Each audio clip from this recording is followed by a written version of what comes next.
Hello everybody, welcome back to my YouTube channel. So guys, in this video I'm going to be showing you how to add follow button on your Facebook profile. So guys, let's get started without wasting any time.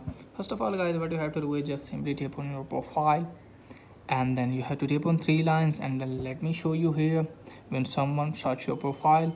So you can see here you have to tap on view eyes. So you can see here when they will search for your profile, they will see this type of interface. So to add follow button, what you have to do is just simply go back from here, and then you have to tap on follow settings, and you have to check on public from here.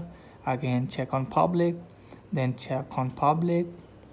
From here you have to check on everyone, and from here you have to check on public, and then you have to turn the toggle on for this, and go back from here, then tap on three lines, scroll it down from here, then tap on setting of privacy, then go to settings again, and you have to scroll it down, and from here you have to tap on how people find and contact you. Just simply tap on this, and you have to tap on who can send you friend requests.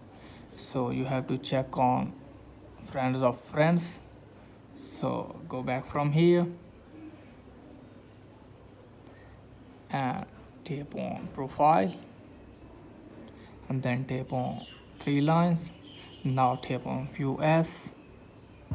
Here you can see guys, here is the follow button. So you can see here when someone search for your profile, now they will see this type of interface. So this is guys for today video. If the video is helpful, please like the video and subscribe my channel. Thanks for watching.